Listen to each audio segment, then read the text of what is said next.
Hello and welcome to Glasgow Rangers Nation with me, your host, Owen, the channel that brings you your team every single day. If you want your daily Rangers fix, this is the channel to come to where it is free to access the content. Please hit that like as well. It always does help out. We are obviously growing this channel fantastically well thanks to your amazing support. Over 2,400 subscribers now, building towards our aim. I want to get to 3,000 subscribers by the end of July. Well, it's been a crazy few days again around the club, and again, there's lots and lots of news swirling around Glasgow Rangers. A lot of news, obviously, around transfers, about players coming in, players going out. The training camp in Germany concluded yesterday, as well as you saw from the opening thumbnail. Obviously, the team and the coaches there together. A great few days of work done out there, which concluded with a match yesterday, a training game behind closed doors at the training ground. Although there are highlights online that you can see, including the goal by Abdallah Sima. Rangers also looking very good in their new away kit. Well, the game finished 2-0 to Rangers against Halisha. FC Halisha, I think it's pronounced. This is obviously the second game behind closed doors that Rangers have played. Goals from James Tavernier, yes, him again, and new signing Abdallah Sima, helping Rangers to a 2-0 victory. This game was again a practice match, kind of a game just to kind of round off all this. All the training and all the preseason work that's gone on. I mean, obviously, a lot of fitness work. Michael Beale spoke in his interview about the amount of kilometres run by the guys over the last few days. And I think that's one thing that Beale has been very anxious about, isn't it? You know, the fact that he gets these players fit, he gets them ready, he gets them raring to go for the new season. Because I think one of the criticisms that was levelled at Gio Van Bronckhorst last season was the fact that he didn't prepare the guys physically, didn't get their fitness right. And that obviously led to a situation where there was a lot of injuries, there was players missing out, the team looked sluggish at times, and I think that's sort of down to the fact that Gio didn't do a lot of fitness work with them, but certainly something that Michael Beale has put right this summer. Michael Beale has worked on, obviously, the squad that won the 55th title, and he's used a lot of the sort of similar fitness methods they used that season too. Apparently, a lot of these running afternoons where they just ran and used a lot of work to work on aerobic fitness of the players, which I've no doubt will benefit them as the season progresses. But obviously, this game was a behind closed doors job. It was a game where we obviously know fans were involved, but there's obviously 4 bigger preseason games coming up. Obviously, starting on Tuesday night against Newcastle at Ibrox for the Alan McGregor testimonial, which, although it's a testimonial, is being used as a preseason a preseason tournament, a preseason game, sorry. Then obviously follow up on the 22nd of July with a game against SV Hamburg, also at Ibrox, before on Wednesday the 26th of July at Ibrox, they play Olympiacos and finish away in Hoffenheim in Germany on the 29th of July as well. So 4 very big games coming up before that opening Scottish Premier League game on the 5th of August at 5:15 at Rugby Park, Kilmarnock. Certainly Michael has got those things right. Now, the team that he put out was a very interesting team indeed. If you look at the team that he filled, it was 2 completely different teams. Now, I know when I go through these teams, I know what you're going to say. There is some names missing from those, and we'll talk about those in a moment. So here's the first half 11. It was Jack Butland in goal, making his first ever, I suppose, Rangers appearance. Tavernier, Mayo, a young lad, Suter, Barisic, Rice, Lundstrom, Wright, Cantwell, Lammers, and Seamer. Second half 11, it was all change apart from Mayo. McLaughlin, Devine, Mayo, Balogun, Ridvan, Dowell, Jack, Lowry, Hadji, Matondo, and Fashion Jr. Now, I know exactly what you're thinking, exactly what you're going to say. Where is Robbie McCrory? Where is Ben Davis? And where is Cyril Dessers? Obviously, there are other players missing. Nicholas Raskin, who has only just returned to Glasgow after some time off after the European Under-21 Championships. Now, I think in terms of Cyril Dessers, the new signing, I think it was very much a case that Michael Beale didn't see him as being fit enough yet, or sort of gelled into the squad enough yet to take part. And I think that is something that will come. He will obviously, I think, feature in the next 4 games against Newcastle, against Hamburg, Olympiacos, and Hoffenheim. So that's, I think, a perfectly natural thing. And no, he is not injured before anybody starts to get worried that the injury bug has returned to the club. More interesting, though, that Robbie McCrory and Ben Davies, who are both out in Germany, were not involved. I haven't heard anything about injuries to either of the players. So it could be a situation where, Robbie McCrory, who's told Michael Beale that he wants to leave. I think, that is a mistake on Robbie's part. I think it would have been great if he would have stayed for at least 1 season and competed with Jack Butland and showed Michael Beale that he is the rightful number 1. But I think a bit of a character flaw, a bit of a weakness. Robbie, obviously, they're showing that he's not got a fight. He just wants to run it. He's the first challenge that he gets post Alan McGregor. So I think that's possibly why Michael Beale, didn't use him yesterday. And look, if he doesn't want to be here, sell him. We don't want players that don't want to be at this club. We saw what happened when that happened with Alfie and Ryan Kent at the end of last season. We want players who want to be here, who want to fight for the place, who want to fight for the jersey, who want to play for Rangers. We don't want players who do not want to be at the club. Now, obviously, Ben Davies is an interesting one. Is this perhaps a hint that he is on his way out of the club? Obviously, English Championship sides have put an interest in Ben Davies. So the fact that he was missing, is this a clue that he is on his way out this summer? Or is it just simply that he wasn't fit enough? I don't know. But that does seem to be suspicious that he wasn't involved. And Lewis Mayo was used in both halves in this game. Obviously, Connor Goldson's still working on his fitness at home. We've got some positive fitness news at the end of the video as regards Connor Goldson, Tom Lawrence. Hang on for that. That is upcoming very soon. Some scenes there from the game yesterday. Tavernier scoring from penalty spot. What a surprise. And Sam Lammers there, who, played yesterday and looks very resplendent in that new white away kit. Now, Michael Beale spoke of 2 players who had impressed him greatly over this training camp and in the game yesterday against Hallescher. Those 2 players that he identified were Sam Lammers and Abdallah Sima, new signings, of course. Sam Lammers, very much, I think, in last chance saloon, isn't he? After a disappointing spell in Italy. Yes, Sam played very well in Holland for Heerenveen and for PSV, but, has really sort of flattered to deceive at Samp and Empoli since his big money move to Atalanta. I think Sam Lammers was kind of misused really by Empoli and Sampdoria, and we have obviously high hopes for him. He has been described as being technically exceptionally gifted, both footed, very technically aware, very tactically aware as well. So I think, Lammers is a player that Michael Beale wishes to rejuvenate and bring back to the player that he previously was. So, that's a real positive for me that, he's impressing, that he's hit the ground running with Rangers. Abdallah Sima, who scored yesterday, he certainly looks a unit, doesn't he? He's a big old guy, he's quick, he's skillful. He certainly will be someone who I think will make a major impact in the SPFL next season. He is quality, and to hear him as well of hitting the ground running, anxious to, I think, get back to his Slavia Prague form is very encouraging indeed. So we do wish, obviously, Sam and Abdallah all the very best, in the future. And I think both those guys did exceptionally well. But I think the biggest thing to take out of these few days in Germany is the fact that Rangers have worked hard on their fitness. They've worked hard on getting this team ready for the new upcoming season. And that is exceptionally positive for the club. Well, let's think as well, who else wasn't there? Well, Antonio Cholak, obviously, as I revealed on a video yesterday, Antonio Cholak is on the verge of a move to Parma, which I know from comments on the video yesterday has been a disappointment to some fans. A lot of fans wanted to see Antonio stay at the club and obviously fight for a place. Personally speaking, I would have kept him. I do think that a plan B is needed. When the split strikers, the style that Beale wants to play in doesn't work, you do need that plan B. And Antonio Cholak could be a bit plan B, but I understand that probably Antonio doesn't want to stick around. He doesn't want to become a bit part player, a squad player. He wants to lead a line somewhere. So, full respect to him for going to Parma, and I wish him all the very best at Parma.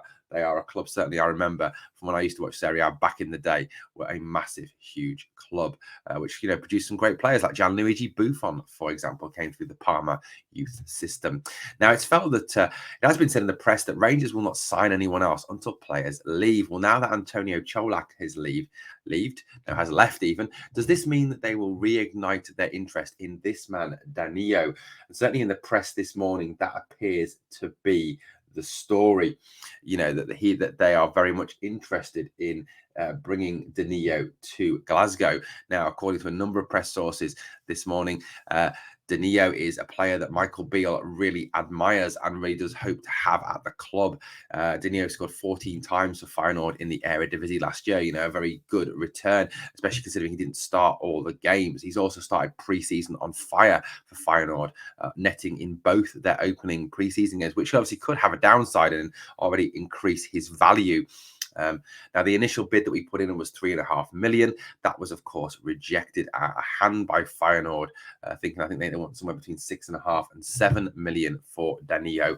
It now appears that Rangers have gone back in with the second bid. That bid is undisclosed at this time, and it does seem that Rangers are anxious to get their man, and this would obviously involve them spending a higher amount of money. And I do think this is a strong possibility. The 2.5 million in from Cholak, plus whatever money the board have made available. I think with obviously future sales as well been banked on, with sales of likes of Kamara, Wright, McCrory and Davis. So, I could see Danilo arriving. If he does arrive, it'll be great news. I think he will be a real marquee signing. He is a quality player. He's quick, he's skillful, he can cut in, he can cut out. He can play little balls through. Not only can he play in that number 9 role, but he can also play off the striker. He can play out wide. He really has a flexibility to his game. He's both footed. He really is a very, very good footballer. And I think someone who will be an absolute star for Rangers if we manage to secure him and get him to the club very soon. I certainly hope that is the case. And it does seem encouraging this morning that there is strong rumours regarding that second bid going in for Danilo, and Rangers not giving up on signing the player. Very, very good news indeed. Now, a little bit of news about players that could possibly be on their way out. Let's start with this one. We're going to get on to Fashion Sakala in a moment, but Borna Barisic has reportedly this morning been linked with a move to Nottingham Forest of the English Premier League. Now, obviously, this would be a very attractive proposition for Borna. English Premier League clubs notoriously have more money than a lot of clubs around Europe, and that it is a big hint that Nottingham Forest want a left back and need a left back. They've obviously lost players this season. Renan Lodi, who impressed on loan last season. Forest were priced out of his move of signing him. Atletico Madrid sold him to Marseille for 26 million rather than obviously to Forest. Now, obviously, there is a link there, isn't there, between Borna Barisic and Nottingham Forest, and that is Ross Wilson, who is the new sporting director at Nottingham Forest. And it is felt that Ross Wilson is a big admirer of Borna Barisic. Now, Borna has only got 1 year left on his deal, so it's obviously felt that Forest could get him for a reasonably cheap fee. You don't get a lot of money for players entering the last years of their deals because of the fact that you can just wait a year and get him for nothing.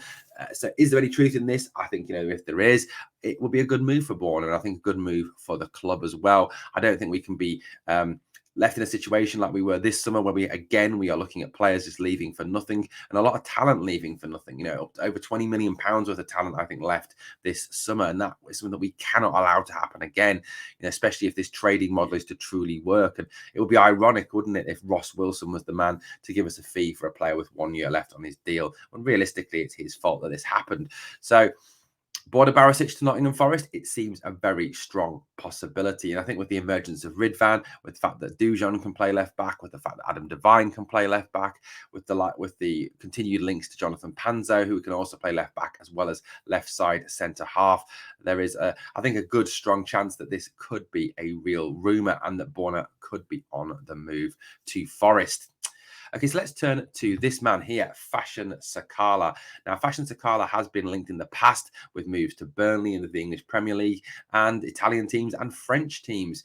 Now, it appears that there is another source of interest in Fashion Sakala, and this time for between 4 and 4.5 million. And yes, you guessed it, it's those Saudis again, the guys who know the price of everything, the value of nothing.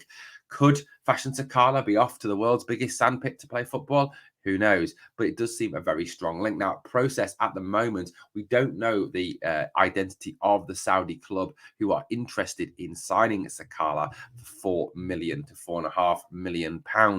But given the fact that Fashion, I think, will be a squad player this season, and looking at Fashion's numbers last season, looking at the way Fashion played last season, Fashion divides the fan base, doesn't he? He's very much a player that some people rate really highly due to his assists and his goals. Others, don't rate him at all because of those misses against Celtic and some of the absolute brain farts that he has at times. I've said in the past that Fashion is very much an instinctual player. When he has time to think, he invariably messes it up. So could Fashion be on his way out to Saudi Arabia? Look, if it's true, I think we should take the money. £4 million, £4.5 million for Fashion Sakala would be a great piece of business and would be great use of great funds coming into the club, which could then be used. Would we miss Fashion? No, I don't think we would miss him. I think there's enough talent at the club now to more than replace him. The attacking talents of Seema, of Dessers, of Lammers, of Kemar Roof. Tom Lawrence can play out wide. Kieran Dowell can play out wide. I think there's more than enough talent there to cover any loss of a player like Fashion Sakala. And, looking at comments on Twitter, there's a lot of fans who would gladly take the money for him. And I think, if this comes off, fair play to him, let him go out to Saudi Arabia, let him commit career suicide out there. But look, if they're going to pay £4.5 million for him, let's take the money. Let's take the money and run to the hills with it. Look, I've got my own doubts about the Saudi Arabian League. I don't like Saudi Arabia as a country. I think it's a morally bankrupt country. But look, if they're going to pay £4.5 million for Fashion Sakala, let them get on with it. So let me know what you think in the comments below of selling Fashion Sakala to Saudi. Now, like I said, more news on fitness. This was what was said. It's backed up. Four Lads had a dream, tweeted it out. It's off the back of what Michael Beale said. So we know it's pretty much there. And well, we know it's true if Michael Beale said it. He says, when we return, Nico Raskin and Tom Lawrence will rejoin the group, and Connor Goldson is not a million miles away either. It says that Four Lads add positive update from the gaffer. Raskin, we knew, had additional time from the under-21s. So we know that Raskin will return. We know that he missed time because he was with Belgium under-21s this summer. But great news about Tom Lawrence. There is Tom in football boots as well, not trainers, working on his fitness back at Howie, working with the physios and the coaches that are still there. It'd be great to have Tom Lawrence back. It'd be like having a new signing in the fold. It really will. The fact that he's missed so much football with that injury, the fact that he will be back and fighting and raring to go, I think is great news. And we could obviously see him at some point in these preseason friendlies. But to have him back actually training and training properly is exceptionally positive news. The fact as well that Connor Goldson is not a million miles away, again, is great news. I know that some fans don't like Connor Goldson, don't rate Connor Goldson. I think they're wrong. If you look at the situation where with Connor, when we don't have Connor, the amount of goals we concede goes up. Our defense doesn't look as organised. He is the organiser, the communicator back there. He is a very good defender, and I think we need to have him for those Champions League qualifiers. He needs to be fit, fighting, and raring to go for those Champions League games. We need to have our strongest team on the field. Champions League qualification for me is an absolute must, and someone like Connor Goldson, I think, will obviously add to that. So good news about Connor as well. Okay, final story this morning. The SPFL have been forced to apologise to Rangers over their car deals with Cinch. They've had to accept that Rangers did have a deal in place with the Park Motor Group. This is what was tweeted out by Four Lads. Had a dream about that apology that the SPFL have had to make. Neil Doncaster, who we can see pictured there, not the sort of picture you want to see first thing on a morning, I know. Might make you throw up your breakfast, but I do apologise. Doncaster himself stopped short of apologising to Rangers, expressing only his regret at any damage to their reputation. Yeah, like he actually means that.